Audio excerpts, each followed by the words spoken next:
Rumah keluarga Anindya di kawasan Menteng hari itu tidak tampak seperti tempat tinggal, melainkan sebuah panggung sandiwara yang sedang dipersiapkan untuk pertunjukan kolosal. Puluhan orang berlalu lalang, dekorator yang menyusun ribuan bunga lili putih yang didatangkan khusus dari Belanda, staf catering yang memoles peralatan perak hingga bisa dijadikan cermin, hingga penata busana yang sibuk memastikan setiap lipatan kain batik tulis sutra milik anggota keluarga terlihat sempurna. Di tengah hiruk-pikuk kemewahan itu, Bella Anindya berdiri mematung di sudut koridor lantai 2. Ia mengenakan kemeja linen lusuh dan celana panjang yang terkena sedikit noda cat minyak, seragam hariannya sebagai seorang pelukis. Ia menatap ke bawah, ke arah ruang tamu utama yang kini telah berubah menjadi ballroom mini. Bella. Suara itu dingin, tajam, dan tidak mentolerir bantahan. Bella menoleh. Ibunya, Ratna Anindya, berdiri di sana.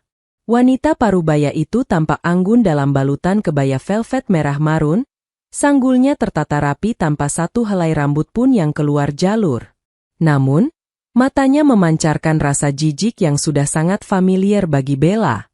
"Ibu," jawab Bella pelan. Ratna melangkah mendekat, bunyi hak sepatunya teredam oleh karpet tebal. Namun auranya membuat udara di sekitar mereka terasa sesak. Ia memindai penampilan putrinya dari ujung kepala hingga ujung kaki dengan tatapan merendahkan. "Kamu tahu malam ini malam apa?" kata Ratna, bukan bertanya, melainkan memberi pernyataan. "Keluarga Wiratama akan tiba 3 jam lagi. Safina dan orang tuanya. Ini bukan sekadar lamaran, ini adalah penggabungan dua kekuatan terbesar di kota ini.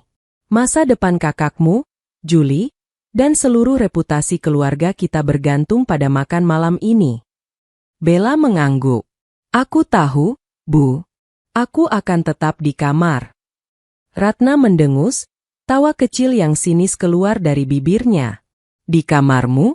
Tidak. Kamarmu letaknya di sayap kiri, terlalu dekat dengan tangga utama. Bagaimana kalau kau keluar untuk mengambil air? Atau bagaimana kalau salah satu tamu tersesat dan melihat ini?" Ratna menunjuk pakaian Bella dengan jari telunjuk yang lentik. "Maksud ibu, kau tidak akan tidur di kamarmu malam ini?" Ratna memberi isyarat pada kepala pelayan yang berdiri tak jauh dari mereka. "Pak Ujang akan mengantarmu ke paviliun belakang. Ke kamar bekas Mbok Nah." Jantung Bella mencelos. Mbok Nah adalah asisten rumah tangga yang sudah berhenti bulan lalu. Kamarnya terletak di area servis, sempit, lembab, dan terpisah dari bangunan utama. "Ibu menyuruhku tidur di kamar pembantu. Hanya untuk malam ini," potong Ratna cepat, wajahnya mengeras. "Dengar, Bella, Wiratama adalah keluarga terpandang. Mereka konservatif, elit, dan sangat menghargai bibit bobot. Kakakmu sudah susah payah membangun citra pebisnis sukses yang bersih. Kami tidak bisa membiarkan mereka tahu bahwa Julie memiliki adik perempuan yang putus kuliah hukum demi menjadi seniman jalanan, yang menghabiskan waktunya di daerah kumuh mengurusi orang-orang miskin, dan pulang dengan bau matahari." Ratna melangkah lebih dekat, suaranya merendah menjadi bisikan berbisa. "Kau adalah anomali, Bella. Kau adalah cacat dalam kesempurnaan yang kami bangun. Jadi, tolong, untuk sekali ini saja, jadilah tidak terlihat. Jangan jadi aib." Kata aib itu menggantung di udara, berat dan menyakitkan. Selama 24 tahun, kata itu seolah menjadi nama tengahnya. Bella menelan ludah, menahan gemuruh di dadanya. Ia ingin berteriak bahwa lukisannya baru saja terjual untuk donasi korban gempa, bahwa orang-orang miskin yang ia urusi adalah manusia yang lebih bermartabat daripada tamu-tamu elit ibunya. Tapi ia tahu itu percuma. Di mata Ratna Anindya, kemanusiaan tanpa status sosial adalah sampah. "Baik," ucap Bella, suaranya terdengar asing di telinganya sendiri. "Aku akan ke belakang." Saat Bella berbalik, ia melihat Julie, kakaknya, baru saja keluar dari kamarnya. Julie tampak gagah dengan setelan jas mahal yang pas di badan. Pria itu melihat interaksi antara ibu dan adiknya. Ada kilatan rasa bersalah di mata Julie, namun ia segera memalingkan wajah, pura-pura sibuk membetulkan manset kemejanya. Julie, sang anak emas, tidak akan pernah berani membela adiknya jika itu berarti melawan ibunya. Bella berjalan mengikuti Pak Ujang menuju area belakang. Mereka melewati perpustakaan keluarga, satu-satunya tempat di rumah megah ini yang Bella anggap sebagai rumah. Di sana, di laci meja mahoni tua di sudut ruangan, tersimpan sketsa-sketsa terbaiknya dan sertifikat penghargaan kemanusiaan yang tidak pernah ia tunjukkan pada siapapun. Juga paspor dan dokumen visanya untuk keberangkatan misi sosial bulan depan. Pintu berat yang memisahkan area utama dengan area servis tertutup di belakang punggung Bella. Seketika, wangi bunga lili dan pendingin ruangan yang sejuk berganti dengan aroma sabun cuci dan udara Jakarta yang panas. Di dalam kamar sempit bekas embok nah, Bella duduk di atas dipan kayu yang keras. Dari celah ventilasi, ia bisa mendengar sayup-sayup suara orkestra kamar yang mulai bermain, menandakan para tamu mulai berdatangan. Pesta megah keluarga Anindya telah dimulai, dan salah satu putrinya disembunyikan seperti barang rongsokan yang tak diinginkan. Namun, Bella tidak menangis. Ia menatap tangannya yang kasar karena kerja keras. Di dalam kepalanya, sebuah rencana kecil mulai terbentuk. Bukan untuk balas dendam, tapi karena ia ingat sesuatu yang tertinggal di perpustakaan. Sesuatu yang ia butuhkan untuk pergi dari neraka berlapis emas ini selamanya. Malam ini masih panjang, dan keluarga Anindya tidak menyadari bahwa menyembunyikan aib justru akan menjadi awal dari kehancuran topeng sempurna mereka. Berikut adalah kelanjutan kisahnya. Fokus bab ini adalah membangun ketegangan saat Bella harus mengambil risiko besar demi masa depannya, serta memperlihatkan kontras tajam antara dunianya dan dunia keluarganya. Jam dinding di kamar pelayan menunjukkan pukul 8 malam. Suara musik klasik dari string quartet di ruang utama terdengar sayup-sayup, bercampur dengan dengung mesin pendingin ruangan sentral yang menderu tepat di samping jendela kamar Bella. Di dalam ruangan sempit itu, udara terasa gerah dan lembab, kontras dengan kesejukan buatan yang dinikmati para tamu di gedung utama. Bella tidak bisa diam saja. Di laci meja perpustakaan, tersimpan paspor dan surat rekomendasi dari organisasi kemanusiaan internasional yang baru saja ia terima kemarin. Dokumen itu adalah tiket satu arahnya menuju kebebasan, sebuah misi relawan di perbatasan Suriah yang akan berangkat lusa. Jika ia tidak mengambilnya malam ini, ia takut ibunya akan menemukan dokumen itu besok pagi saat bersih-bersih pasca pesta dan menyitanya, seperti yang pernah dilakukannya dulu saat Bella ingin kuliah seni. Sekarang atau tidak sama sekali, bisik Bella pada dirinya sendiri. Ia membuka pintu kamar pelayan perlahan. Area servis sedang sibuk-sibuknya. Para pelayan sewaan berlari-lari kecil membawa nampan berisi canape kaviar dan gelas kristal yang berembun. Bau masakan mewah, campuran trufle dan daging panggang, menguar tajam, menggoda perut Bella yang belum diisi sejak siang. Namun, rasa lapar itu kalah oleh adrenalin. Bella menyelinap seperti hantu di rumahnya sendiri. Ia hafal setiap sudut bangunan ini. Ia tahu lantai kayu mana yang berderit dan pintu mana yang engselnya perlu diminyaki. Memanfaatkan kesibukan di dapur, ia menyusup masuk ke lorong penghubung yang menuju ruang tengah. Dari balik celah pintu pembatas, ia mengintip sejenak. Pemandangan di depannya menyilaukan mata. Ruang tamu utama telah berubah menjadi lautan gaun desainer dan jas hitam pekat. Di tengah ruangan, di bawah chandelier kristal raksasa, berdiri keluarga Wiratama.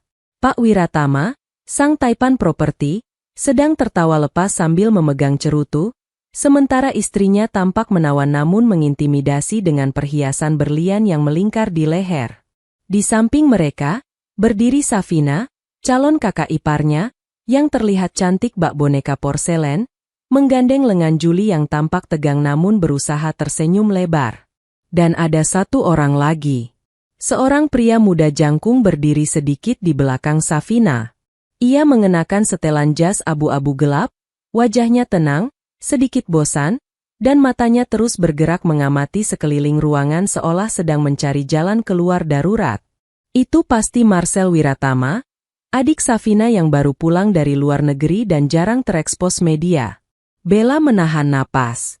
Ia harus melewati sisi kiri ruangan ini untuk mencapai perpustakaan.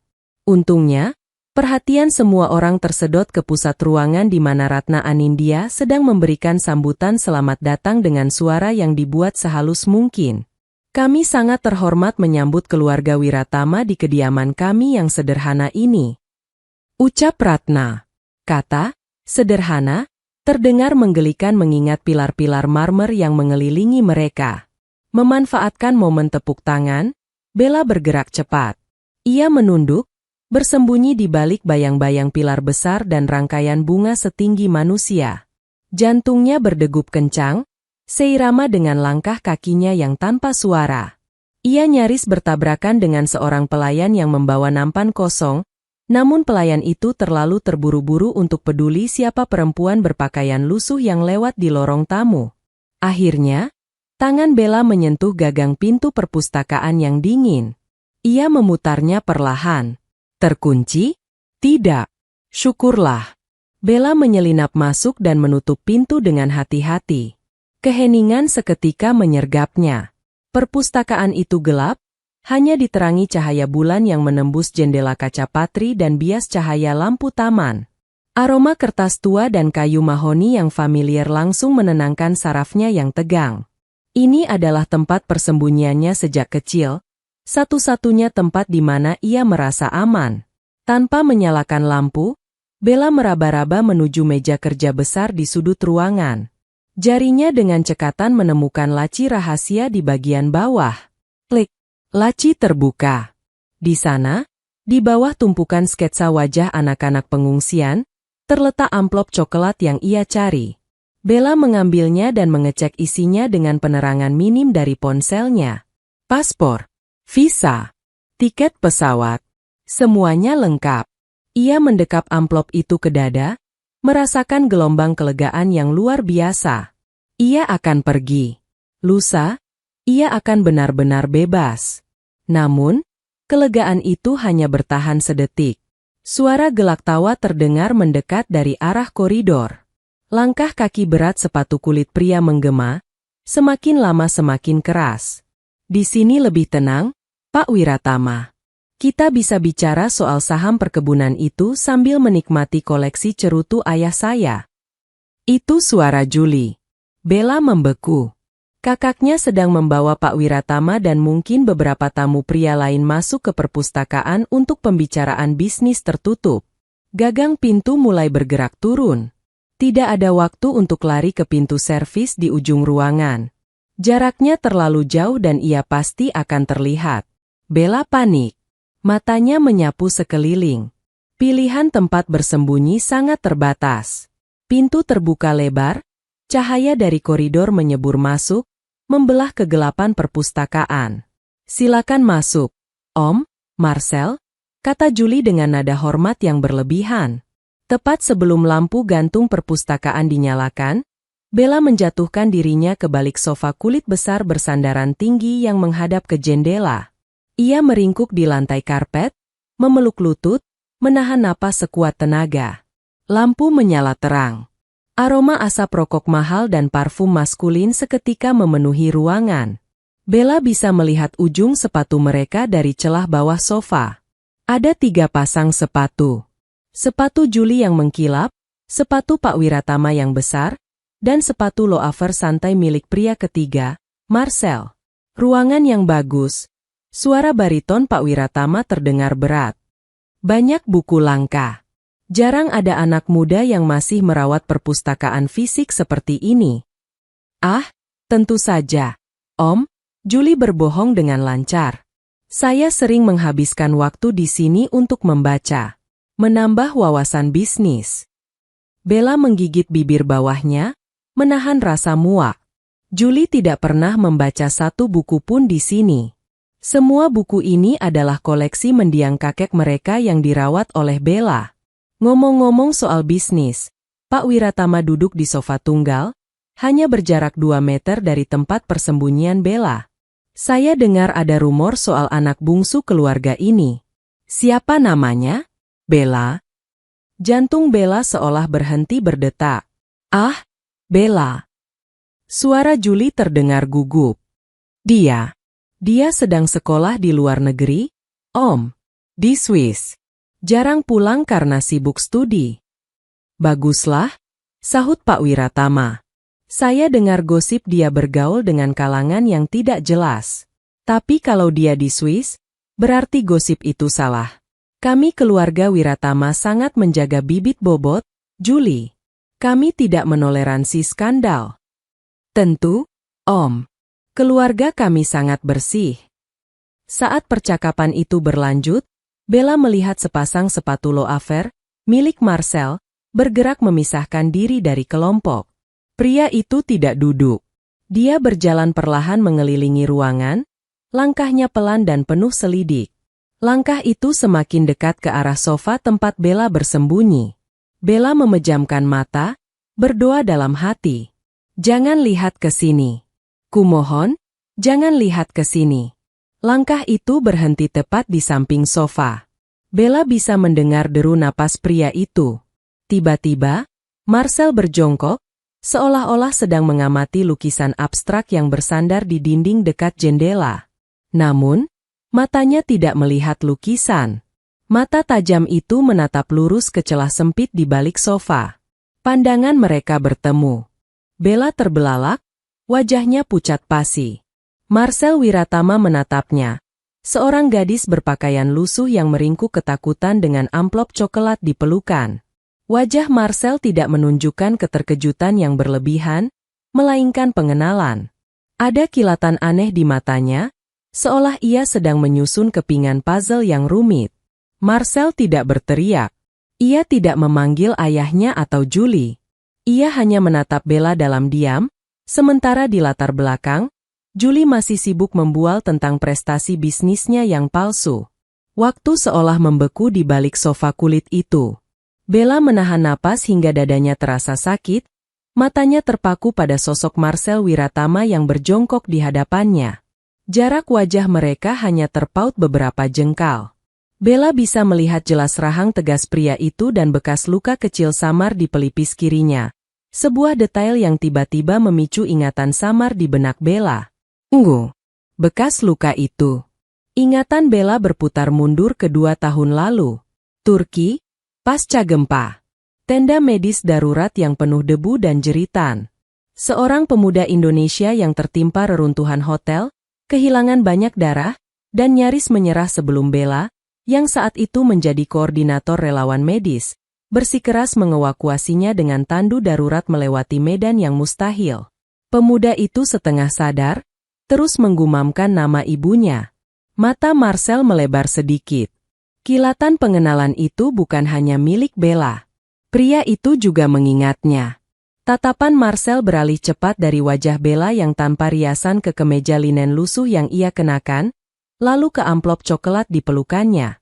Marcel? Ada apa? Suara Julie terdengar dari tengah ruangan, memecah ketegangan. Nadanya curiga. Bella memejamkan mata, pasrah. Habis sudah. Marcel akan bertanya siapa dia, Julie akan mengarang kebohongan lain atau menyeretnya keluar, dan ibunya akan murka. Namun, yang terjadi selanjutnya di luar dugaan. Marcel menempelkan jari telunjuk ke bibirnya sendiri, memberi isyarat, diam. Tatapannya yang tadi tajam berubah menjadi lembut, penuh rasa hormat yang aneh. Ia lalu berdiri tegak, memunggungi Bella, seolah menjadi tameng hidup baginya. Tidak ada apa-apa, jawab Marcel tenang, sambil membetulkan letak jasnya. Saya hanya melihat sketsa yang jatuh di lantai. Menarik sekali. Sketsa. Julie melangkah mendekat, terdengar bingung. Oh, mungkin barang rongsokan bekas, pembantu yang membersihkan ruangan ini. Abaikan saja. Tangan Bella gemetar mendengar kakaknya menyebut karyanya sebagai barang rongsokan. Namun, Marcel tidak beranjak. Ia justru melangkah sedikit ke samping, menghalangi pandangan Julie ke arah celah di balik sofa. Bukan rongsokan, koreksi Marcel datar namun tajam. Garisnya kuat, ekspresif. Siapapun yang menggambarnya punya jiwa yang besar. Suasana mendadak canggung. Pak Wiratama berdehem keras, tidak sabar dengan pembicaraan remeh tentang seni. Sudahlah, Marcel. Kita kembali ke depan. Ibumu pasti sudah mencari kita untuk sesi foto keluarga. Sebentar lagi, Pak, sahut Marcel. Kalian duluan saja. Aku ingin melihat koleksi buku di rak sebelah sana sebentar. Julie tampak ragu, matanya melirik gelisah ke sekeliling ruangan, takut rahasianya terbongkar. Tapi ia tidak berani membantah calon adik iparnya yang kaya raya. Baiklah. Mari, Om Wiratama. Biarkan Marcel menikmati hobinya. Langkah kaki Julie dan Pak Wiratama menjauh menuju pintu. Namun, sebelum mereka benar-benar keluar, pintu perpustakaan tiba-tiba didorong terbuka lebar dari luar. Sosok anggun namun mengintimidasi muncul di ambang pintu. Nyonya Wiratama, Ibu Safina dan Marcel. Wanita itu tampak tidak senang. Astaga, kenapa para pria justru bersembunyi di sini? Nyonya Wiratama mengomel, kipas lipat di tangannya bergerak-gerak gelisah. Acara potong tumpeng akan dimulai 5 menit lagi. Safina sudah menunggu di podium, dan kalian malah main rahasia-rahasiaan di ruang gelap ini. Maaf, Ma, kata Marcel, masih berdiri di posisinya, melindungi Bella. Kami baru mau keluar. Nyonya Wiratama melangkah masuk dengan langkah tegas. Matanya yang jeli menyapu ruangan, menilai interior perpustakaan keluarga Anindya. Saat matanya sampai ke sudut dekat jendela, ia menyipitkan mata. Posisi berdiri Marcel yang kaku membuatnya curiga. Apa yang kau tutupi di sana, Marcel? Tanyanya tajam. Insting seorang ibu yang dominan langsung menyala. Bukan apa-apa, Ma. Minggir.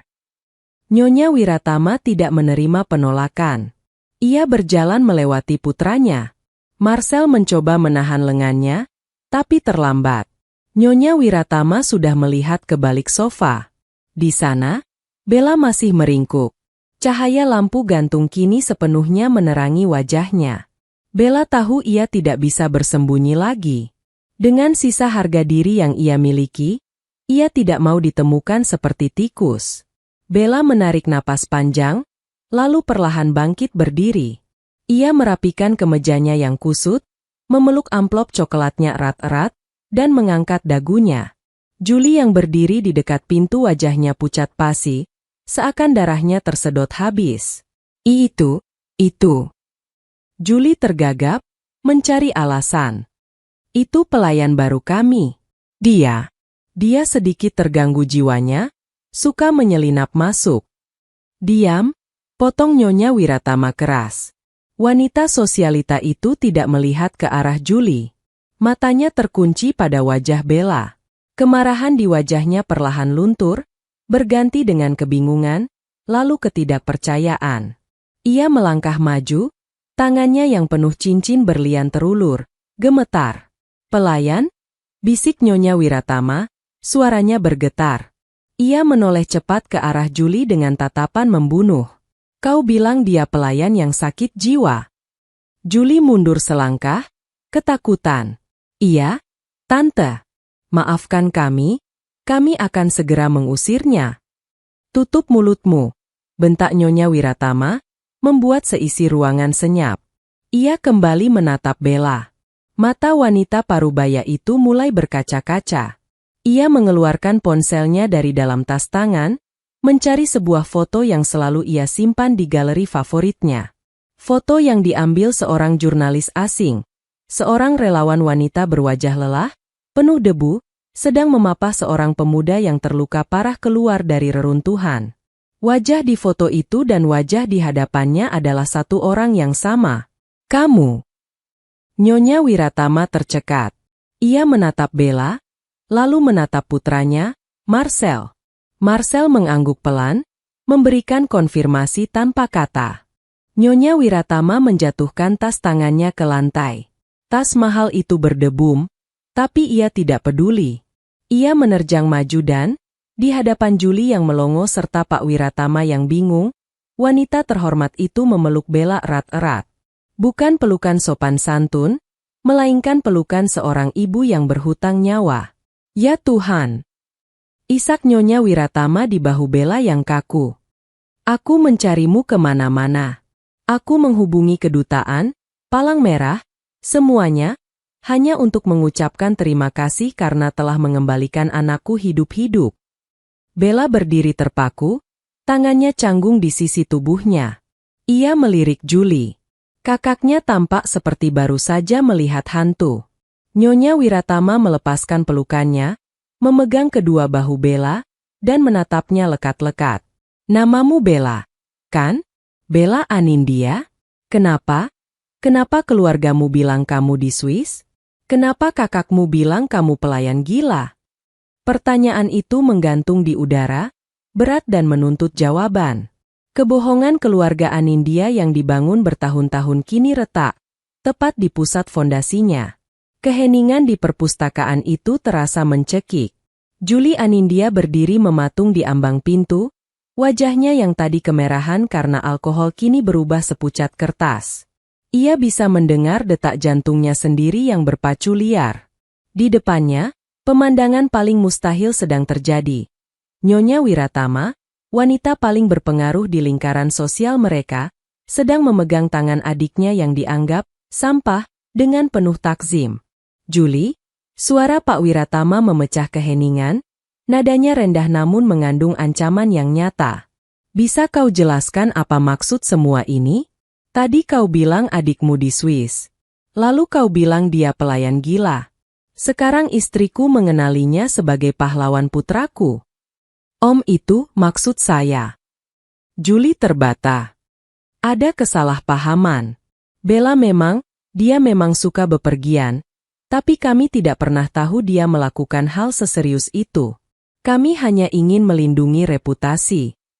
Melindungi reputasi dengan cara membuang mutiara ke dalam lumpur. Potong Nyonya Wiratama dengan suara yang bergetar karena amarah. Ia menoleh ke arah Bella, matanya melembut. Sayang, katakan padaku. Apa yang sebenarnya terjadi di rumah ini? Bella menatap kakaknya, lalu menatap Nyonya Wiratama. Selama bertahun-tahun, ia telah melatih dirinya untuk diam, untuk menerima hinaan demi kedamaian semu. Namun, saat melihat amplop coklat di tangannya, tiket menuju masa depannya, kekuatan baru muncul dalam dirinya. Saya diperintahkan untuk bersembunyi di kamar pelayan malam ini, ucap Bella tenang. Suaranya tidak gemetar, justru terdengar jernih dan tegas. Ibu bilang, kehadiran saya akan mempermalukan keluarga di hadapan keluarga Wiratama. Bajingan, desis Marcel di belakang ibunya. Matanya yang tajam menatap Juli seolah ingin menghancurkannya saat itu juga. Tiba-tiba, pintu perpustakaan kembali terbuka.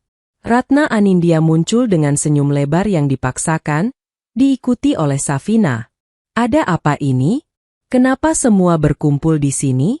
Acaranya sudah mau. Kalimat Ratna terhenti saat ia melihat Bella berdiri di tengah ruangan, dikelilingi oleh keluarga Wiratama. Senyumnya luntur seketika. Bella, beraninya kamu keluar? Bukankah ibu sudah bilang? Ibu sudah bilang apa? Jeng Ratna. Nyonya Wiratama berdiri tegak, melepaskan tangan Bella dan melangkah maju menghadapi Ratna. Bahwa putri bungsumu ini adalah aib? Bahwa dia harus disembunyikan di kamar pelayan sementara kalian berpesta di atas penderitaannya? Ratna terkesiap, tangannya menutupi mulut. Jeng, bukan begitu. Bella ini, dia hanya anak pemberontak yang menyelamatkan nyawa anakku. Nyonya Wiratama berteriak, suaranya menggema hingga keluar ruangan, membuat beberapa tamu di koridor mulai menoleh. Di saat kalian sibuk memoles citra palsu ini, putri kalian mempertaruhkan nyawa di reruntuhan gempa untuk orang asing. Dan kalian memperlakukannya seperti ini. Safina, yang berdiri di samping ibunya, Tampak syok. Ia menatap Julie dengan tatapan tidak percaya. Julie, kamu bilang adikmu sedang kuliah hukum di Swiss. Kamu bilang dia sangat mengagumimu. Ternyata semua yang keluar dari mulutmu adalah bohong. Safina, sayang, dengarkan aku. Julie mencoba meraih tangan Safina, namun gadis itu menepisnya dengan kasar. Jangan sentuh aku, desis Safina. Keluargaku mungkin kaya, tapi kami tidak pernah merendahkan darah daging kami sendiri. Mengetahui cara kalian memperlakukan Bella, ini menjijikkan. Pak Wiratama melangkah maju, berdiri di samping istrinya. Ia memandang Ratna dan Julie dengan tatapan dingin yang biasa ia gunakan untuk menghancurkan lawan bisnisnya. Ratna, keluarga Anindya bisa ada di posisi sekarang karena dukungan investasi dari perusahaan saya, ujar Pak Wiratama dengan nada final. Saya tidak bisa berbisnis dengan orang-orang yang tidak memiliki integritas dasar. Apalagi yang tega menganiaya anggota keluarganya sendiri hanya demi gengsi. Ratna hampir jatuh terduduk jika tidak berpegangan pada pinggiran meja. Pak Wiratama, tolong, ini masalah internal keluarga. Jangan bawa-bawa bisnis. Ini bukan lagi masalah internal saat kalian menghina orang yang menyelamatkan putraku, sahut Pak Wiratama. Mulai besok, tim hukum saya akan meninjau kembali seluruh kerjasama kita. Dan kurasa, rencana pernikahan ini, sebaiknya kita batalkan. Duar. Kata-kata itu seperti bom yang meledakkan seluruh istana pasir keluarga Anindya. Julie jatuh berlutut, sementara Ratna mulai menangis histeris, memohon agar keputusan itu ditarik kembali. Di tengah kekacauan itu, Marcel berjalan mendekati Bella. Ia melepaskan jas abu-abunya dan menyampirkannya ke bahu Bella yang hanya mengenakan kemeja tipis.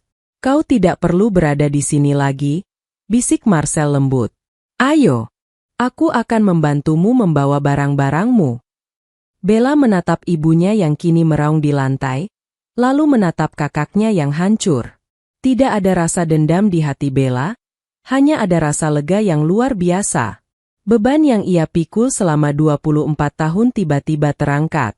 Ia menggenggam amplop coklatnya erat-erat, menatap Marcel, dan mengangguk. Aku hanya butuh dokumen-dokumenku di laci itu. Sisanya, tidak ada yang berharga di rumah ini. Dengan kepala tegak, Bella berjalan keluar dari perpustakaan, melewati kerumunan tamu yang kini berbisik-bisik menatap keluarga Anindya dengan pandangan menghina. Untuk pertama kalinya, Bella tidak merasa sebagai aib. Ia adalah Bella Anindya, dan ia baru saja memulai hidupnya. Langkah kaki Bella di atas lantai marmer ruang tamu tidak lagi terdengar ragu. Dengan jas Marcel yang tersampir di bahunya, ia berjalan melewati para tamu elit yang tadi memandangnya sebelah mata. Kini, tatapan mereka berubah. Ada rasa ingin tahu, rasa bersalah, dan kekaguman yang terlambat. Namun, Bella tidak menoleh. Baginya, wajah-wajah ini hanyalah bagian dari dekorasi rumah yang akan segera ia tinggalkan. Di belakangnya, keributan di perpustakaan belum mereda. Suara histeris ibunya masih terdengar sayup-sayup. Namun bagi Bella, suara itu kini terdengar sangat jauh, seolah berasal dari kehidupan orang lain. Marcel berjalan di sampingnya, menjaga jarak yang sopan namun protektif. Mobilku ada di depan, ucapnya pelan saat mereka sampai di teras megah rumah itu. Kau punya tempat untuk pergi malam ini. Bella berhenti sejenak di bawah lampu pilar yang terang. Ia menghirup udara malam Jakarta yang panas dan berdebu, udara yang bagi orang lain mungkin menyesakan, tapi bagi Bella terasa seperti oksigen pertama setelah bertahun-tahun tenggelam. Aku punya teman di komunitas relawan, jawab Bella, merujuk pada sebuah basecamp sederhana di kawasan Jakarta Selatan. Mereka selalu punya tempat untukku. Dan lusa, aku sudah harus berangkat ke bandara. Marcel mengangguk, ia membukakan pintu mobil sedan hitamnya untuk Bella. Saat Bella duduk di dalam kabin yang sejuk dan kedap suara, ia melihat dari jendela mobil. Adiknya, Julie, berlari keluar ke teras dengan wajah kusut, mencoba memanggil Marcel, Tapi pria itu hanya menutup pintu mobil dan masuk ke kursi pengemudi tanpa menoleh sedikit pun.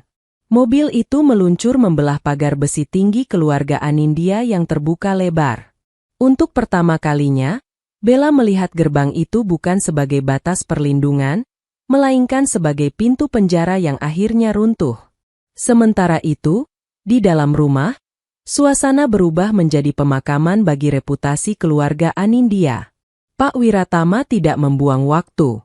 Ia menelepon asisten pribadinya di depan kerumunan tamu. Batalkan semua transfer dana untuk proyek Anindya Land.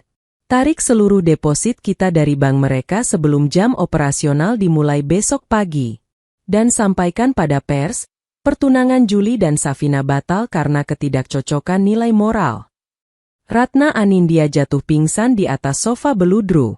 Para tamu mulai berpamitan dengan terburu-buru, takut reputasi mereka ikut tercemar jika terlalu lama berada di sana. Dalam waktu kurang dari 1 jam, rumah yang tadinya penuh dengan tawa palsu dan denting gelas kristal itu menjadi sunyi dan dingin. Hanya Juli yang tersisa di tengah ruangan yang berantakan. Ia menatap dekorasi bunga lili mahal yang kini mulai layu terkena suhu ruangan yang mendadak terasa panas karena pendingin ruangan dimatikan oleh para staf catering yang mulai mogok kerja.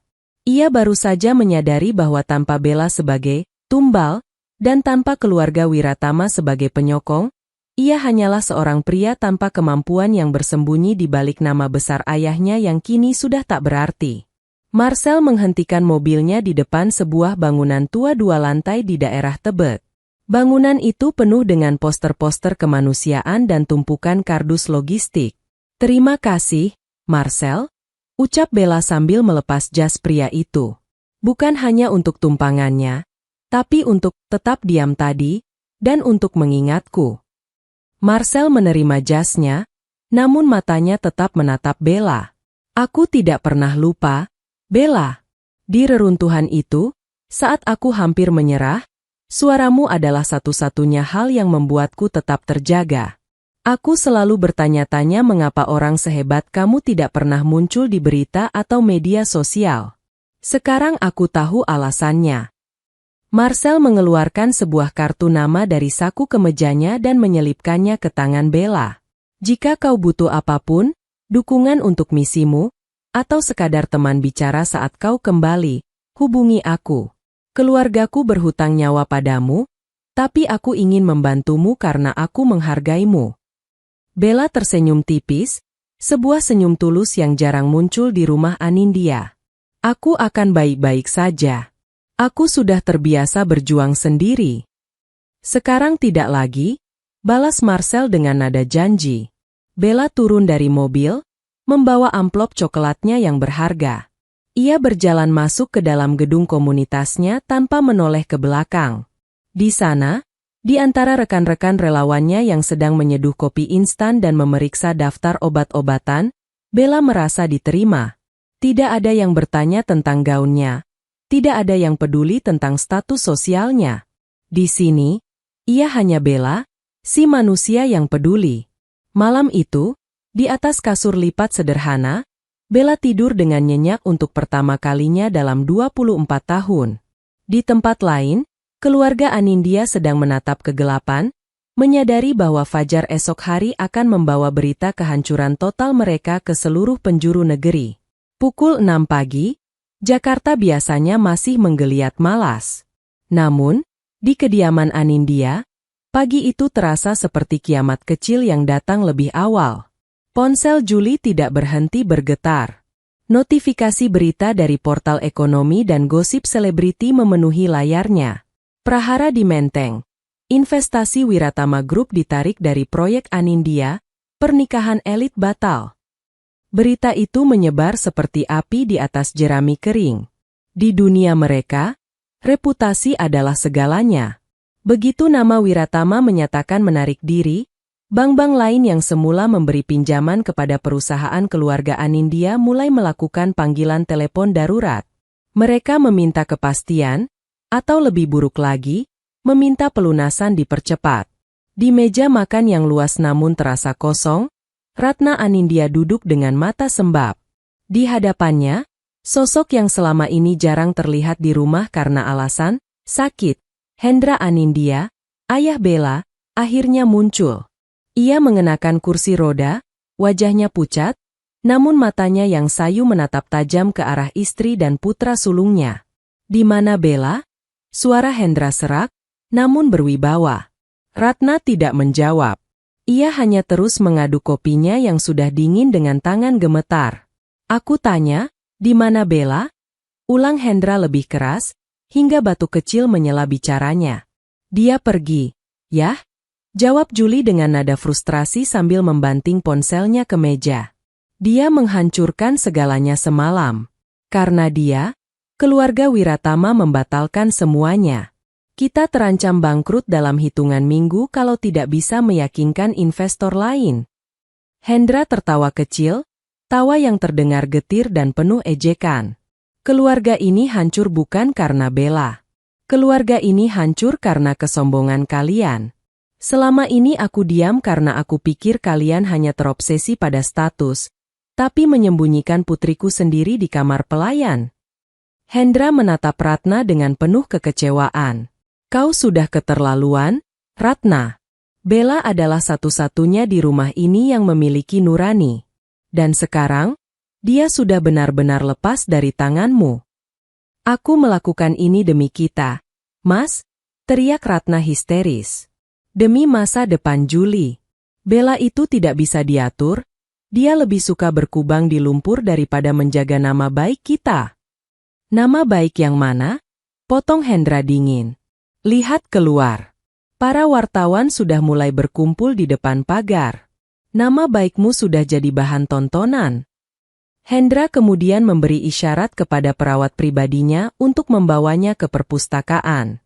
Ia tidak peduli lagi pada tangisan istrinya atau kepanikan putranya. Di dalam perpustakaan yang kini tampak berantakan, Hendra melihat laci yang terbuka, laci tempat Bella menyimpan mimpinya. Ia tahu Bella telah mengambil tiket kebebasannya. Ada rasa bangga sekaligus pedih di hati pria tua itu. Ia bangga putrinya berhasil keluar, namun ia pedih karena ia terlalu lemah untuk melindunginya sejak dulu. Di sisi lain kota, Bella sedang duduk di teras kantor organisasi kemanusiaannya. Ia sedang memeriksa kembali isi ranselnya ketika sebuah mobil mewah yang sangat ia kenali, namun bukan milik keluarganya, berhenti di depan pagar. Safina Wiratama turun dari mobil itu. Ia tidak lagi mengenakan gaun pesta yang rumit, melainkan pakaian kasual yang rapi. Ia melangkah ragu menuju ke arah Bella. "Bella?" panggil Safina pelan. Bella berdiri, sedikit terkejut. "Safina? Ada apa?" "Kalau kamu ke sini untuk bicara soal Juli, maaf, aku tidak punya hak bicara atas namanya." Safina menggeleng cepat. Ia menyerahkan sebuah kotak kecil berwarna biru beludru kepada Bella. "Aku ke sini bukan karena Juli. Aku sudah mengakhiri semuanya dengannya semalam. Aku ke sini karena aku merasa berhutang maaf dan terima kasih." Bella mengernyitkan dahi. "Marcel menceritakan semuanya padaku tadi malam.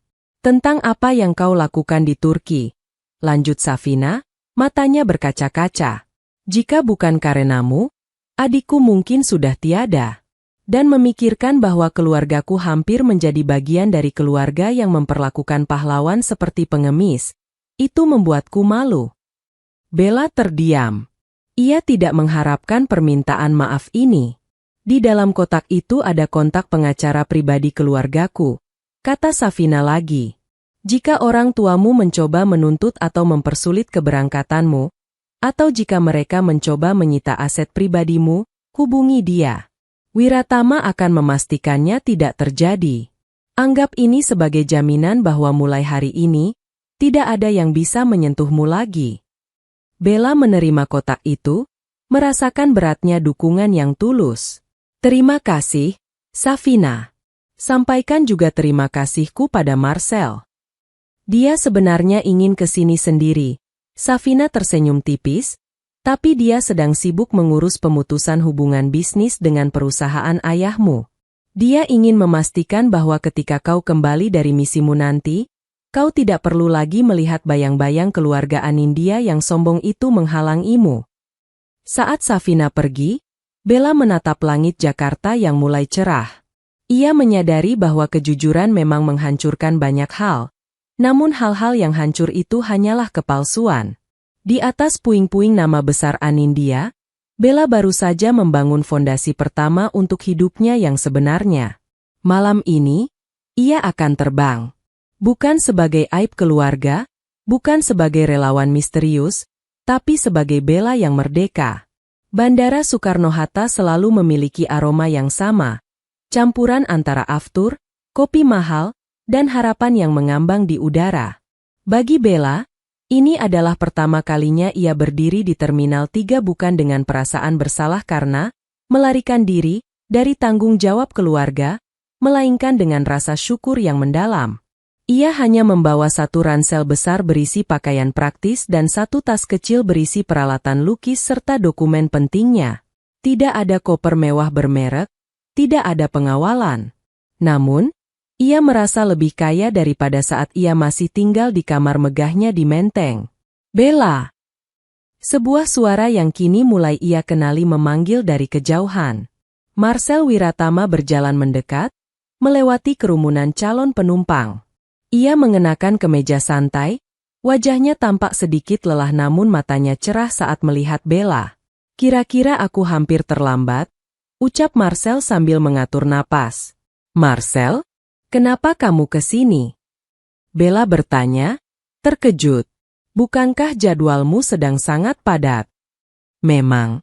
Tapi aku ingin memastikan kau benar-benar pergi dengan tenang. Marcel tersenyum, lalu menyerahkan sebuah kantong kecil berisi pasokan medis darurat berkualitas tinggi. Hanya sedikit bantuan untuk timmu di sana. Jangan ditolak. Bella menerimanya dengan haru. Terima kasih, Marcel. Untuk semuanya. Satu hal lagi, Bella. Wajah Marcel berubah serius. Mungkin kau tidak akan bisa sering mengakses berita di sana, tapi kau harus tahu. Ayahmu, Pak Hendra, telah menghubungi pengacara keluarga kami. Dia secara diam-diam memindahkan sebagian aset pribadinya atas namamu, aset yang tidak bisa disentuh oleh ibumu atau Julie. Dia ingin memastikan kau punya tempat kembali. Mata Bella memanas. Ayahnya, pria yang selama ini hanya bisa diam di kursi roda, ternyata telah melakukan perlawanan terakhirnya untuk melindunginya. Sampaikan pada ayah aku akan kembali, bisik Bella. Saat panggilan boarding terdengar, Bella melambaikan tangan pada Marcel. Ia berjalan melewati gerbang keberangkatan dengan langkah ringan. Di balik jendela kaca besar, ia melihat pesawat yang akan membawanya ke wilayah konflik di Timur Tengah. Ia tidak takut. Baginya, reruntuhan bangunan jauh lebih mudah dihadapi daripada reruntuhan jiwa di rumah keluarganya sendiri. Sementara itu, di pusat kota, badai baru saja dimulai bagi keluarga Anindya. Gedung kantor pusat Anindya Land dikerumuni oleh para investor yang panik. Berita tentang pembatalan sepihak investasi dari Wiratama Group telah memicu reaksi berantai. Saham perusahaan terjun bebas dalam hitungan jam. Julie Anindya duduk di ruang kerjanya yang luas, menatap tumpukan surat peringatan dari bank yang mulai menagih hutang-hutang jangka pendek. Ruangan itu terasa sangat sunyi, namun di telinganya, suara bentakan ayahnya dan tangisan ibunya semalam terus berdenting. Tiba-tiba, pintu ruangannya terbuka tanpa ketukan. Beberapa pria berseragam petugas pajak dan kepolisian masuk dengan wajah tanpa ekspresi. Saudara Julie Anindya? Tanya salah satu petugas. Iya, ada apa ini? Julie berdiri, kakinya gemetar. Kami memiliki surat perintah untuk melakukan pemeriksaan menyeluruh terhadap laporan keuangan perusahaan Anda. Ada indikasi manipulasi data yang dilaporkan oleh salah satu mantan mitra bisnis Anda, terkait dana yang seharusnya dialokasikan untuk kegiatan sosial namun dialihkan untuk kepentingan pribadi keluarga. Dunia Julie seolah berputar. Ia tahu persis apa itu. Selama bertahun-tahun, ibunya sering menggunakan dana yayasan keluarga, yang seharusnya menjadi tempat Bella berkarya, untuk membeli perhiasan dan membiayai gaya hidup elit mereka. Mereka pikir itu aman karena tidak ada yang berani memeriksa. Namun kini, tanpa perlindungan nama besar Wiratama, semua borok itu terbuka lebar. Di rumah Menteng, Ratna Anindya hanya bisa duduk lemas di lantai marmer saat para petugas mulai menempelkan segel di beberapa aset berharga mereka. Mobil-mobil mewah ditarik, dan beberapa koleksi tas mahalnya mulai didata.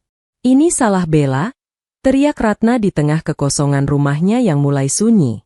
"Ini semua salah anak sialan itu." Namun, tidak ada yang mendengarnya.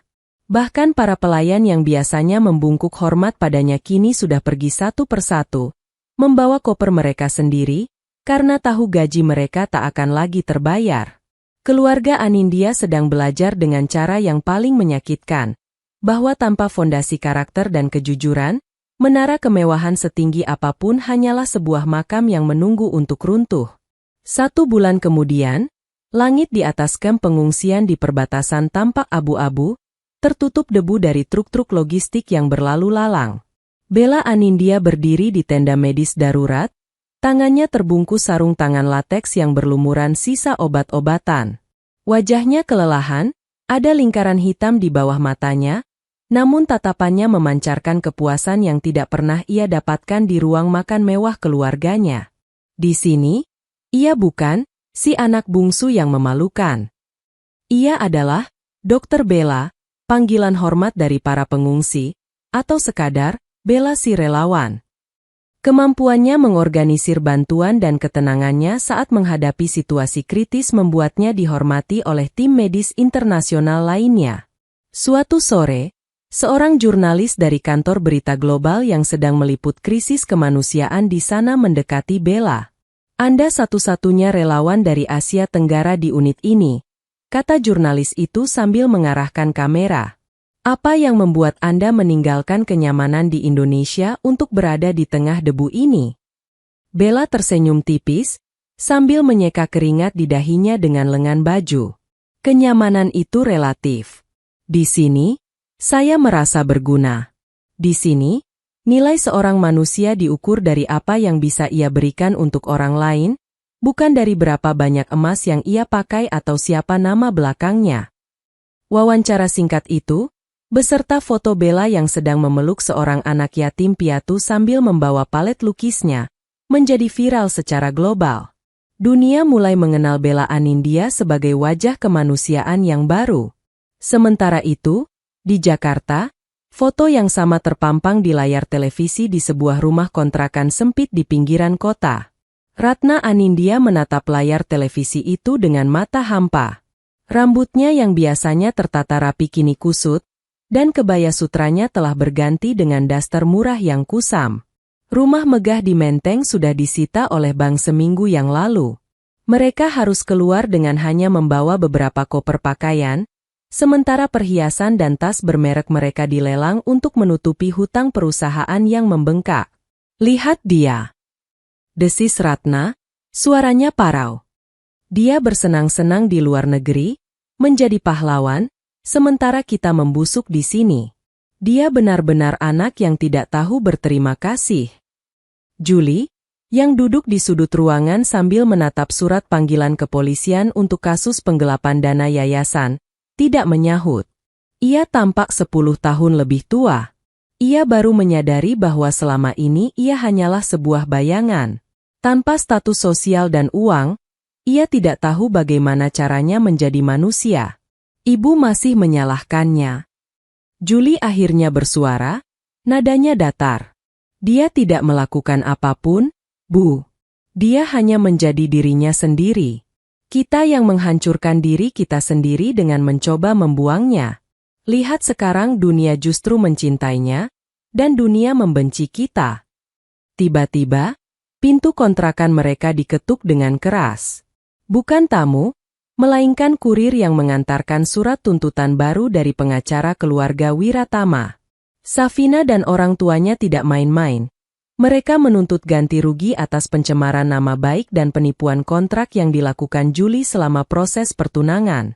Kehancuran finansial kini diikuti oleh kehancuran hukum. Di saat yang sama, di sebuah rumah sakit swasta yang jauh lebih nyaman, Hendra Anindya sedang dijenguk oleh Marcel Wiratama. Atas bantuan Marcel, Hendra dipindahkan ke fasilitas perawatan yang lebih baik agar bisa pulih dari tekanan batinnya. Bella baik-baik saja, Pak Hendra, kata Marcel sambil menunjukkan video wawancara Bella di tabletnya. Hendra menatap layar itu, air mata mengalir di pipinya yang kempot. Dia selalu bersinar di tempat yang gelap, Marcel. Aku menyesal baru menyadarinya sekarang. Tolong, teruslah menjaganya dari jauh. Jangan biarkan racun ibunya menyentuhnya lagi. Saya berjanji, Pak, jawab Marcel sungguh-sungguh. Marcel tahu bahwa sementara keluarga Anindya yang lama sedang sekarat dalam kesombongan mereka, sebuah warisan baru sedang dibangun oleh Bella di tempat yang paling tidak terduga. Dan ia bertekad untuk menjadi bagian dari masa depan itu. 6 bulan telah berlalu. Pesawat yang membawa Bella mendarat di Jakarta saat senja mulai merayap. Kali ini, kepulangannya bukan karena rindu pada rumah di Menteng yang sudah beralih tangan, melainkan karena sebuah panggilan tanggung jawab terakhir. Bella pulang dengan paspor yang penuh stempel misi kemanusiaan dan sebuah penghargaan internasional di tangannya. Di pintu kedatangan, tidak ada sopir berseragam yang menjemputnya. Namun, seorang pria berdiri bersandar pada mobil sedan hitam yang familiar. Marcel Wiratama tersenyum saat melihat Bella keluar dengan kemeja flanel, celana kargo, dan ransel yang tampak makin usang. Selamat datang kembali, Bella, ucap Marcel, tulus. Atau haruskah aku memanggilmu, tokoh kemanusiaan tahun ini? Bella tertawa kecil, rasa lelahnya seolah menguap. Panggil saja Bella. Itu lebih dari cukup. Di dalam mobil, Marcel menjelaskan situasi terkini dengan nada serius. Ibumu dan Julie tinggal di sebuah rumah kecil milik kerabat jauh mereka di pinggiran kota. Julie sedang dalam masa percobaan hukum, dan ibumu, dia masih belum bisa menerima kenyataan. Tapi ayahmu, Pak Hendra, kondisinya membaik. Beliau menunggumu. Bella mengangguk pelan. Aku harus menemui mereka semua. Bukan untuk pamer, tapi untuk menutup bab ini selamanya. Pertemuan itu terjadi di sebuah rumah sakit rehabilitasi tempat Hendra dirawat. Bella meminta agar ibu dan kakaknya juga hadir di sana. Saat Bella melangkah masuk ke ruangan, suasana seketika membeku. Ratna Anindya tampak sangat berbeda. Kulitnya kusam, pakaiannya tidak lagi bermerek, dan matanya penuh dengan kebencian yang bercampur dengan rasa malu. Julie berdiri di pojok ruangan, menunduk, tidak berani menatap mata adiknya yang kini menjadi sorotan dunia. Untuk apa kamu memanggil kami ke sini? Tanya Ratna, suaranya masih mengandung sisa kesombongan yang pahit. Mau melihat kami menderita? Mau menunjukkan betapa suksesnya kamu sekarang setelah menghancurkan keluarga sendiri? Bella menarik napas panjang. Ia duduk di samping tempat tidur ayahnya, menggenggam tangan pria tua itu yang gemetar karena haru. Aku tidak menghancurkan keluarga ini, Bu. Kebohongan dan gengsi itulah yang menghancurkannya, ujar Bella tenang. Aku datang ke sini untuk memberitahu bahwa aset ayah yang dipindahkan atas namaku sudah cair. Nilainya cukup untuk membiayai pengobatan ayah sampai pulih dan membelikan ibu sebuah rumah yang layak, meskipun bukan di Menteng. Ratna tertegun. Ia tidak menyangka anak yang ia sebut, Aib, justru akan menjadi orang pertama yang mengulurkan tangan. Tapi ada syaratnya, lanjut Bella, suaranya mengeras. Ibu dan Julie harus menandatangani surat pernyataan untuk tidak lagi menggunakan nama keluarga Anindya untuk melakukan penipuan atau meminjam uang atas nama yayasan. Mulai sekarang, aku yang akan memegang kendali atas warisan ayah, dan aku akan menggunakannya untuk mendirikan yayasan seni bagi anak-anak jalanan. Julie mengangkat kepalanya, matanya berkaca-kaca. Bella, aku minta maaf. Selama ini aku hanya takut, aku takut tidak bisa jadi sehebat yang ibu mau, dan aku menjadikanmu pelampiasan. Bella menatap kakaknya. Ia melihat kehancuran di mata Julie, dan untuk pertama kalinya, Ia merasa kasihan. Maafmu ku terima, Julie. Tapi kepercayaan itu harus kamu bangun sendiri dari nol. Carilah kerja yang jujur, berhenti menjadi bayangan ibu. Ratna ingin membalas, ingin berteriak bahwa itu adalah uang suaminya, tapi ia melihat sorot mata Hendra yang tegas. Untuk pertama kalinya dalam hidupnya, Ratna Anindya terbungkam oleh kenyataan bahwa ia kini bergantung pada orang yang paling ia hinakan. Setelah keluar dari ruangan itu, Bella berdiri di koridor rumah sakit, menatap pemandangan kota Jakarta dari balik jendela. Marcel menghampirinya, berdiri di sampingnya dalam keheningan yang nyaman. Kamu terlalu baik pada mereka, gumam Marcel. Aku melakukannya untuk diriku sendiri, Marcel. Agar aku tidak punya hutang rasa pada masa lalu, jawab Bella. Sekarang, aku benar-benar bebas. Lalu, apa rencana selanjutnya? Bella menoleh ke arah Marcel, senyumnya kali ini lebih lebar dan penuh harapan. Aku akan membuka galeri pertamaku bulan depan. Semua hasil penjualannya untuk misi luar negeri berikutnya. Kamu mau datang? Marcel membalas senyum itu, sebuah janji tersirat di matanya. Aku tidak akan melewatkannya untuk apapun di dunia ini.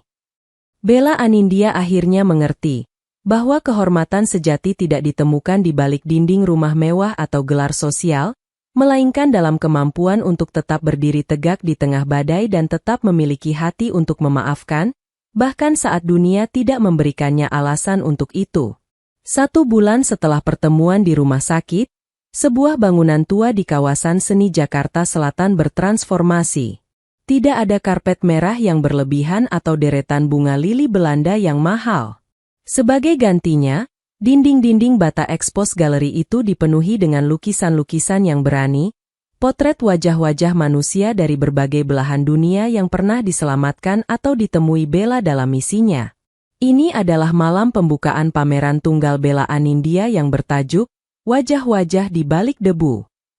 Berbeda dengan pesta keluarga Anindya dulu, tamu yang hadir malam ini adalah campuran yang unik.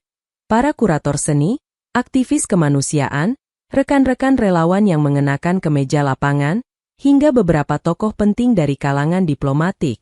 Media nasional dan internasional hadir bukan untuk meliput skandal, melainkan untuk meliput talenta yang selama ini terpendam.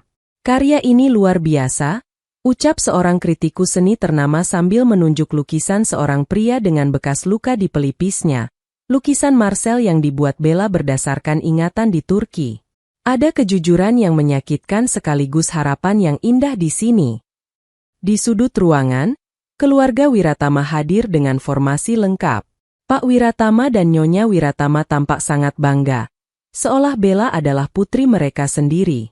Mereka tidak lagi melihat Bella sebagai adik dari calon menantu, melainkan sebagai individu yang utuh dan terhormat. Ibu sangat senang kamu akhirnya menemukan panggungmu sendiri, Bella, bisik Nyonya Wiratama sambil memeluk Bella hangat. Kami sudah menyiapkan dana hibah melalui yayasan kami untuk mendukung misi medismu berikutnya. Bella tersenyum tulus. Terima kasih, Tante. Tapi kali ini, saya ingin semua bantuan itu disalurkan secara transparan melalui sistem yang saya bangun bersama tim relawan saya. Tentu saja, sahut Pak Wiratama dengan anggukan penuh hormat. Kami belajar banyak darimu tentang apa itu integritas. Di tengah keramaian itu, sebuah sosok muncul di ambang pintu galeri. Julie Anindya datang mengenakan kemeja sederhana, tanpa jas mewah atau jam tangan mahal yang dulu selalu ia pamerkan. Ia tampak canggung, namun ia memberanikan diri masuk. Bella menghampirinya. Kamu datang, Julie. Julie menatap lukisan-lukisan di sekelilingnya dengan mata berkaca-kaca. Selama ini ia tinggal di rumah yang sama dengan Bella, namun ia tidak pernah benar-benar melihat bakat adiknya. Aku baru sadar betapa banyak waktu yang kubuang untuk mengejar hal-hal yang tidak nyata, ucap Julie pelan. Lukisanmu mereka punya jiwa, Bella.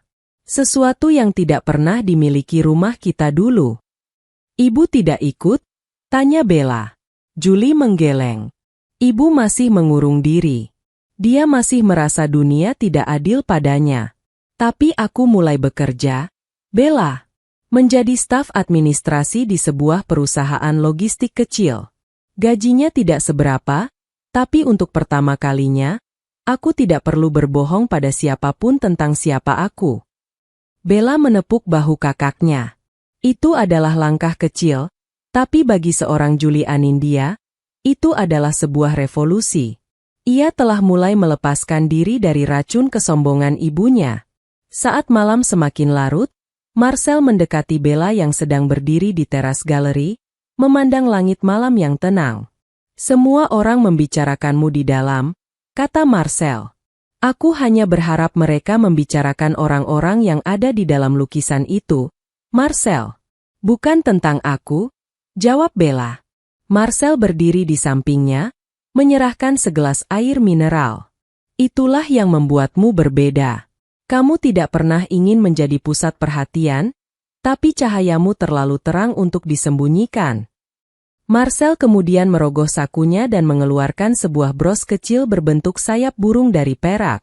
Ini dari perajin lokal di tempat misimu yang terakhir. Aku menemukannya di sebuah pelelangan amal.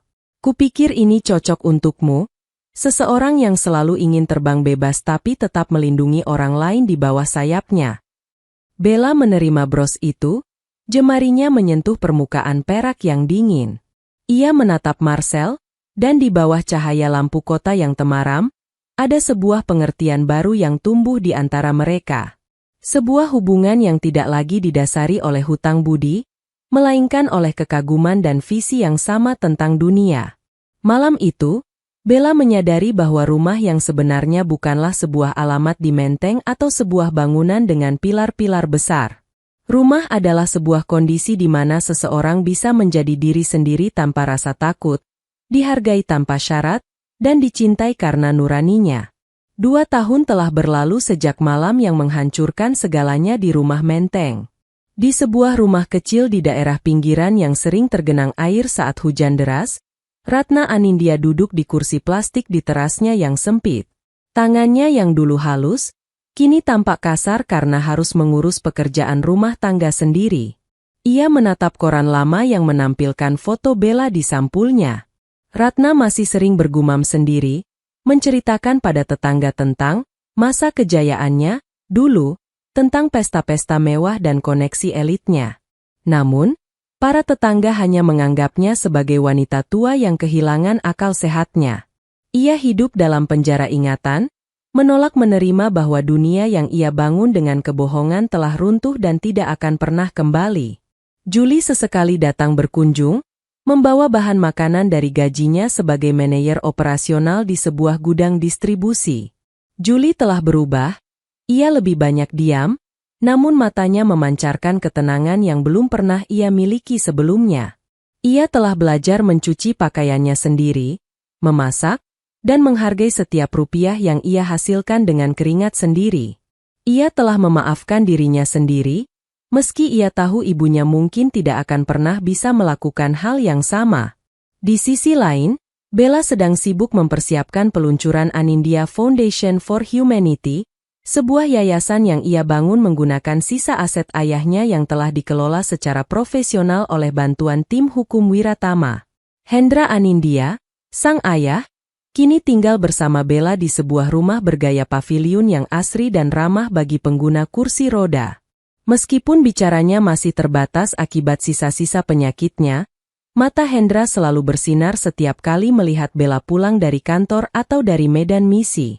Ayah, hari ini kita meresmikan sekolah seni pertama kita di daerah pesisir, ucap Bella sambil merapikan selimut ayahnya.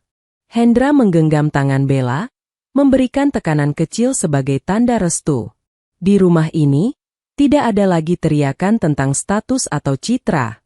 Hanya ada aroma teh hangat, suara kuas yang menari di atas kanvas, dan kedamaian. Malam itu, Bella mengadakan syukuran kecil-kecilan di halaman rumahnya. Tamunya hanya sedikit, Julie, Safina, dan tentu saja, Marcel. Safina kini telah bertunangan dengan seorang pria yang jauh dari lingkaran elit Jakarta, seorang guru honorer yang ia temui saat melakukan kegiatan sosial. Safina tampak jauh lebih bahagia daripada saat ia dipaksa bertunangan dengan Julie dulu. Ternyata benar ya, Bella, ujar Safina sambil menyesap minumannya. Kebahagiaan itu tidak bisa dibeli dengan investasi atau saham. Kita harus menjemputnya di tempat-tempat yang paling rendah sekalipun. Julie, yang duduk di dekat mereka, mengangguk setuju. Ia menatap adiknya dengan rasa hormat yang mendalam. Terima kasih masih mengizinkanku datang ke sini, Belle. Aku merasa seperti mendapatkan adikku kembali. Setelah bertahun-tahun aku menganggapmu sebagai saingan untuk perhatian ibu. Bella tersenyum dan memeluk kakaknya. Kita semua hanya korban dari mimpi orang lain, Julie. Sekarang kita punya mimpi kita sendiri. Saat malam semakin larut, Marcel mengajak Bella berjalan-jalan di taman kecil di belakang rumah. Mereka berhenti di depan sebuah lukisan besar yang belum selesai, sebuah pemandangan matahari terbit di atas reruntuhan. Kamu selalu melukis tentang harapan di tengah kehancuran. Marcel mengamati lukisan itu. Karena itulah hidupku, Marcel. Aku adalah bunga yang tumbuh di celah-celah beton yang retak, jawab Bella. Marcel berhenti melangkah dan menatap Bella dengan intens. Sepertinya bunga itu sudah mekar dengan sempurna sekarang. Dan aku ingin tahu, apakah ada ruang di tamanmu untuk seseorang yang ingin menjagamu, bukan karena hutang nyawa, tapi karena ia tidak bisa membayangkan masa depannya tanpa kehadiranmu? Bella merasakan jantungnya berdegup, bukan karena takut, tapi karena rasa haru yang meluap. Ia menatap Marcel, pria yang melihatnya saat ia sedang meringkuk di balik sofa, pria yang mengenalinya saat dunia mengabaikannya. Taman ini selalu terbuka untukmu, Marcel. Sejak malam di perpustakaan itu, jawab Bella pelan. Di bawah naungan bintang-bintang, di rumah yang ia bangun dari kejujuran dan air mata, Bella akhirnya menemukan apa yang selama 24 tahun ini ia cari. Sebuah pengakuan yang bukan berasal dari tepuk tangan orang asing, melainkan dari hati yang tulus mencintainya apa adanya. 10 tahun kemudian, nama Anindya tidak lagi diasosiasikan dengan skandal keuangan atau kesombongan elit Menteng. Di buku-buku teks pendidikan karakter dan jurnal kemanusiaan, nama itu kini bersanding dengan keberanian dan pengabdian. Bella Anindya berdiri di podium sebuah aula besar di Jenewa. Ia baru saja menerima penghargaan tertinggi untuk inovasi dalam bantuan kemanusiaan. Namun, penampilannya tetap bersahaja. Rambutnya disanggul sederhana, dan ia mengenakan bros perak berbentuk sayap pemberian Marcel yang kini telah menjadi bagian dari identitasnya. Di kursi penonton barisan depan, Marcel duduk dengan bangga, memangku putri kecil mereka yang memiliki mata tajam seperti ayahnya namun senyum hangat seperti ibunya. Di samping mereka, Julie Anindya hadir sebagai direktur logistik yayasan, seorang pria yang telah menemukan martabatnya bukan melalui nama besar, melainkan melalui kerja keras melayani ribuan pengungsi. Kehormatan, Bella memulai pidatonya dengan suara yang jernih, bukanlah sesuatu yang kita warisi dari nama keluarga atau saldo bank. Kehormatan adalah sesuatu yang kita bangun saat tidak ada orang yang melihat, saat kita memilih untuk melakukan hal yang benar meskipun itu berarti kita harus menjadi tidak terlihat. Ia terdiam sejenak, matanya menerawang jauh, melintasi samudera, kembali ke sebuah kamar pembantu yang sempit dan pengap di Jakarta. Saya pernah diberitahu bahwa saya adalah aib. Saya pernah diperintahkan untuk bersembunyi agar tidak mengotori citra keluarga. Namun, di dalam kegelapan itulah saya belajar bahwa cahaya yang paling terang bukanlah cahaya lampu kristal, melainkan cahaya nurani yang menolak untuk dipadamkan. Tepuk tangan berdiri mengguncang ruangan. Bella melihat ke arah keluarganya, keluarga yang ia pilih dan ia bentuk sendiri. Jauh di sebuah panti jompo eksklusif yang dibiayai oleh Yayasan Bella, Ratna Anindya duduk di kursi goyang. Ingatannya mulai memudar dimakan usia. Ia tidak lagi marah-marah. Terkadang, ia hanya menatap televisi saat wajah Bella muncul. Lalu ia akan tersenyum kecil dan berkata pada perawatnya, "Lihat, itu putriku." Dia sangat cantik, bukan? Dia adalah kebanggaan keluarga Anindya. Ironisnya, di masa tuanya, Ratna akhirnya mengakui nilai Bella, meski ia tetap tidak pernah benar-benar memahami bahwa kemuliaan Bella justru lahir karena Bella menolak menjadi seperti dirinya. Hendra Anindya telah berpulang beberapa tahun yang lalu dalam kedamaian. Ia pergi dengan senyuman, mengetahui bahwa warisannya yang paling berharga bukan dalam bentuk gedung atau tanah, melainkan dalam bentuk seorang putri yang memiliki keberanian untuk menjadi manusia. Setelah acara penghargaan berakhir, Bella dan Marcel berjalan di tepi danau yang tenang. Udara musim dingin terasa menggigit, namun genggaman tangan Marcel memberikan kehangatan yang cukup. "Apakah kamu pernah merindukan rumah yang dulu?" tanya Marcel pelan. Bella menatap permukaan danau yang memantulkan cahaya bulan, sangat mirip dengan pantulan cahaya di jendela perpustakaan malam itu. "Tidak," jawab Bella mantap. "Rumah bukan lagi sebuah bangunan bagiku. Rumah adalah saat aku bisa menatap cermin dan mengenali orang yang ada di sana. Rumah adalah saat aku melihat putri kita tumbuh tanpa perlu merasa harus menyembunyikan siapa dirinya. Aku sudah sampai di rumah, Marcel." Bella Anindya menutup bab kelam dalam hidupnya dengan tinta emas. Ia membuktikan bahwa mereka yang mencoba mengubur kita, seringkali tidak menyadari bahwa kita adalah benih. Dan bagi Bella, benih itu kini telah tumbuh menjadi pohon yang rimbun, memberikan perlindungan dan buah bagi mereka yang membutuhkan, berdiri tegak dengan akar yang tertanam kuat dalam kejujuran. Tamat, kan? Tamat, kan? Tamat, kan? Tamat, kan? Tamat, kan?